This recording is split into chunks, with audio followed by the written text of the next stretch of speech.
Assalamualaikum warahmatullahi wabarakatuh. Tetap semangat dengan Pak Dedi dalam ilmu kimia. Kali ini Pak Dedi ingin mencoba membahas masalah molaritas dan laju reaksi, ya. Masalah molaritas itu sendiri adalah merupakan suatu bagian daripada konsentrasi, dan ini diperlukan sekali dalam pembahasan masalah laju reaksi. Jadi mula-mula Pak Dedi akan coba membahas masalah molaritas terlebih dahulu. Apa itu molaritas? Jadi kemolaran atau molaritas yang dilambangkan dengan M besar adalah banyaknya mol zat terlarut dalam 1 liter larutan. Atau kita langsung saja mol per liter larutan. Maka kita punya rumusan molaritas mol per liter. Atau molaritas itu sama dengan milimol per mililiter. Ya, bisa kita jabarkan mol itu sendiri yaitu gram per mr, ya, kali 1000 per mililiter larutan. Jadi molaritas bisa kita rumuskan dengan gram per mr, ini mewakili daripada mol, kemudian 1000 per mililiter larutan mewakili daripada volume. Ya, kalau misalnya saja dalam soal itu, ya, di sini tertera ada liter, maka kita tidak usah menggunakan 1000, tapi kita gunakan 1. Dan penjabaran molaritas itu sendiri, ya, ini banyak ragamnya, ya. Silahkan kalian untuk mempelajari lebih lanjut lagi. Ya, kita akan coba langsung kepada akar permasalahannya, adalah masalah laju reaksi. Ya, masalah laju atau kecepatan itu sebetulnya sudah dibahas di dalam ilmu fisika. Dalam ilmu fisika bahwa laju itu atau kecepatan itu adalah jarak per waktu. Ya, sedangkan di dalam ilmu kimia, laju reaksi menunjukkan jumlah perubahan konsentrasi zat yang terlibat dalam reaksi setiap satuan waktu. Berarti konsentrasi per waktu. Tadi konsentrasi yang kita gunakan adalah konsentrasi molaritas. Ya, maka rumusannya bahwa laju reaksi sama dengan perubahan konsentrasi bagi perubahan waktu. Di sini ada suatu persamaan reaksi A ditambah B menjadi C ditambah dengan D dengan koefisien PQRS, di mana di ruas kiri ini adalah sebagai reaksi dan ruas kanan adalah hasil reaksi. Reaksi berlangsung dari kiri ke kanan, maka di konsentrasi di ruas kiri akan semakin berkurang. Sedangkan konsentrasi di ruas kanan akan bertambah, ya.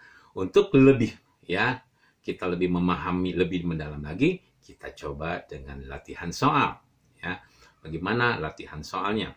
Misal, kita ambil suatu soal adalah 20 gram besi direaksikan dengan 500 ml HCl. Jadi besi, ya, sebesar 20 gram kita masukkan ke dalam 500 ml HCl. Ini akan terjadi suatu reaksi. Jika dalam waktu 5 menit, ya ternyata besi berkurang menjadi 8,8 gram besi. Ya, maka kita bisa menentukan berapa yang bereaksi antara HCl dengan besi. Pertanyaannya adalah tentukan laju berkurang reaksi, ya, di mana kita ketahui massa atom relatif besi sama dengan 56. Ya, kita coba jawab, ya.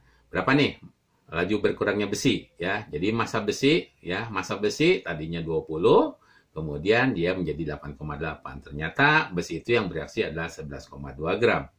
Sedangkan HCl yang kita gunakan adalah 500 ml, kita rubah menjadi 0,5 liter. Ya, jadi satuannya kita rubah dari mililiter ke liter, karena tadi rumusannya mol per liter. Lalu kita buat mol. Bagaimana mencari mol? Mol itu adalah gram per AR. Gramnya kita tahu 11,2 gram dan AR-nya pun kita sudah tahu 56. Maka kita akan memperoleh, ya, mol daripada besi adalah 0,2 mol, ya. Jadi kita bisa tentunya kita bisa menentukan berapa konsentrasinya dalam satuan molar. Tadi molar itulah mol per liter. Molnya sudah kita tahu 0,2 mol, kemudian liternya kita sudah tahu 0,5 liter. Maka konsentrasi besi kita akan dapatkan 0,4 molar. Ya. Sedangkan waktu kita tahu, waktu kita rubah dulu dari satuan menit, ya, kita rubah menjadi satuan detik. Dengan cara 5 dikalikan, menitnya kita kalikan dengan detik. Jadi 5 kali 60 detik, 1 menit adalah 60 detik, maka 5 menit berarti 5 kali 60 detik sama dengan 300 detik. Maka kita bisa menentukan berapa laju berkurangnya besi. Tanda minus ini menandakan bahwa berkurangnya. Itu minus 0,4 molar dibagi waktunya 300 detik. Maka kita peroleh minus 0,0013 molar per detik. Ya, paham kan? Ya, mudah sekali. Ya, coba kita kasih soal dengan variasi yang lain. Ya, variasi yang kedua. Kita coba dengan variasi yang kedua. Ya, kita gunakan tabel di sini.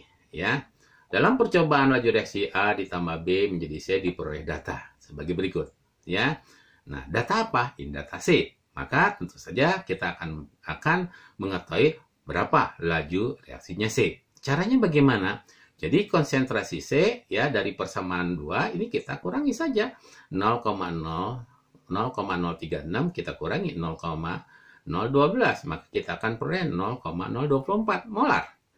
Kemudian waktu pun sama 150 kita kurangi 50 maka menjadi 100 detik. Maka kecepatan laju C adalah 0,02 molar ya 4 molar kita bagi ya dengan 100 detik maka kita akan memperoleh 0,00024 molar per detik atau kita singkat menjadi 24 kali 10 pangkat minus 5 molar per detik. Mudah kan kita menjawabnya? Ya, kita coba dengan variasi yang lain.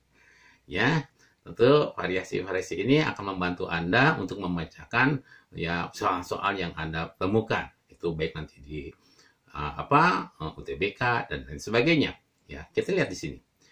Ke dalam ruangan volumenya 2 liter, ya, ke dalam ruangan yang volumenya 2 liter, itu dimasukkan 6 mol gas HI, hidrogen iodida, yang kemudian terurai. Jadi H ini kita masukkan dan terurai menjadi H2 dan I2.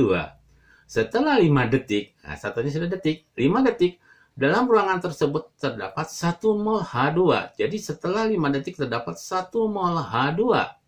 Pertanyaannya adalah, ya, tentukan laju reaksi perkembangan gas H2 dan laju reaksi peruraian gas HI. Jadi kita tanyakan adalah berapa nih, ya, reaksi pembentukan gas H2 dan laju reaksi penguraian gas HI. Nah, kita lihat di sini.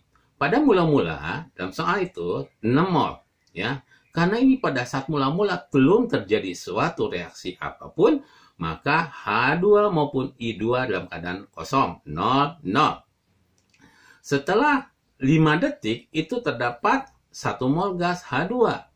Perbandingan di sini adalah koefisien 1 banding 1 banding 2. Maka di sini 1, 1, 2. Ya. Tadi setelah dijelaskan oleh Bapak, bahwasanya reaksi berlangsung dari kiri ke kanan. Berarti di dalam ruas kiri itu akan berkurang, sedangkan ruas kanan akan bertambah. Maka di sini 6 kita kurangi dengan 2 menjadi 4 mol. Kemudian ini tambahkan 0 tambah 1 berarti 1 mol. 0 tambah 1 menjadi 1 mol. Oke, bisa dipahami? Nah, tapi perlu diingat, di sini dalam sisanya dalam bentuk mol, belum konsentrasi. Maka kita harus bagikan dengan volume. Volumenya berapa? Dalam soal diketahui adalah 2 liter. Maka laju reaksi pembentukan H2 ya, yaitu 1 mol kita bagi dengan 2 volumenya 2 liter. Sama dengan 0,1 molar per detik. Ya, begitu pula laju reaksinya HI. HI adalah 4. Kita bagi 2 dibagi 5 detik waktunya. Maka kita akan mendapatkan 0,4 molar per detik. Ya, hal semacam itu. Ya. Kemudian kita bisa ada bentuk lain, ya, bentuk lain. Bagaimana kalau kita hanya diketahui, ya, satu konsentrasi, tapi kita bisa menentukan kecepatan-kecepatan yang lain. Nah, maka di sini berlakulah perbandingan laju reaksi, di mana reaksi A ditambah B menjadi C ditambah D dengan koefisien P ya, Q, R, S. Maka perbandingan laju reaksi sesuai dengan perbandingan koefisien. Ya, perbandingan laju reaksi sesuai dengan perbandingan koefisien. Maka kecepatan A berbanding kecepatan B berbanding kecepatan C berbanding kecepatan D itu sama dengan P berbanding Q berbanding R dan berbanding S. Oke, kita masukkan satu soal. Suatu reaksi N2 ditambah 3H2, reaksi keseimbangan 2 NH3. Ya, di sini koefisiennya 1, di sini koefisiennya 3, di sini koefisiennya 2. Maka kita bisa katakan bahwa kecepatan N2 berbanding kecepatan H2 berbanding kecepatan NH3 yaitu 1 berbanding 3 berbanding 2. Oke, kita lanjutkan soalnya. Jika data laju reaksi perubahan konsentrasi NH3 adalah, nah data ini adalah milik daripada konsentrasi NH3. Maka yang pertama-tama yang kita bisa lakukan ya adalah menentukan laju NH3. Kita tidak bisa menentukan laju H2 maupun N2 karena kita tidak punya data. Yang data yang diperoleh adalah NH3. Maka laju pertama yang harus kita cari adalah laju daripada NH3. Ya. Nah, untuk mempermudah pengerjaan, Bapak simpan lagi nih datanya di sini. Ya. Nah, bagaimana cara mencari laju NH3? Yang tadi, ya, Bapak cari variasi yang lain, ya 3 dengan 2 supaya jangan harus 2 dengan 1, tidak. Boleh 4 dengan 3, 4 dengan 2, silahkan saja.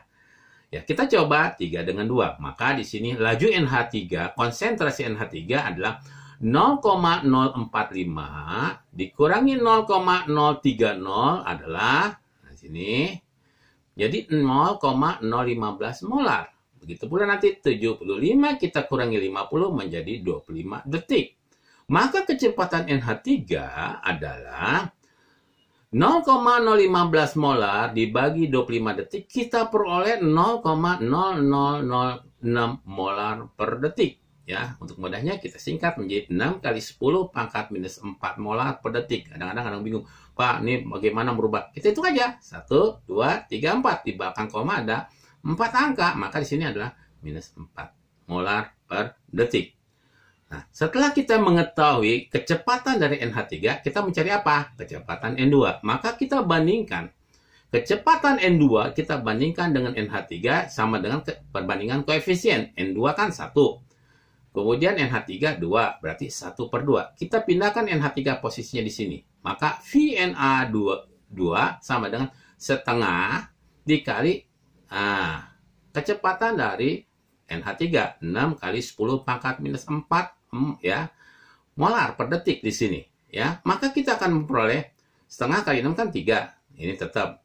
Ya, jadi kecepatan Vn2 adalah 3 kali 10 pangkat min 4 molar per detik. Bagaimana kecepatan H2? Nah, H2 kan berarti sini kita bandingkan dengan NH3. H2 berbandingan kecepatan H2, kita bandingkan dengan NH3, berarti di sini 3 per 2. Jadi VH2 sama dengan 3 per 2 kali 10 kali 6 kali 10 pangkat minus 4. 3 kali 6 berarti 18 bagi 2, 9. Maka VH2, kecepatan H2 ada 9 kali 10 pangkat minus 4 molar per detik. Kalau ada yang pertanyaan, Pak, boleh tidak kalau VH2 dibandingkan dengan N2? Karena kan kecepatan N2 telah kita ketahui. Jawabannya boleh. Silahkan Anda. Ya, pokoknya yang terpenting adalah Anda bandingkan dengan kecepatan yang diketahui. Demikianlah penjelasan Pak Dedi mengenai laju reaksi. Mudah-mudahan apa yang Bapak berikan pada kalian dapat memahami dan memudahkan kalian untuk mengerjakan soal-soal yang akan datang. Sekian dari Pak Dedi. Assalamualaikum warahmatullahi wabarakatuh.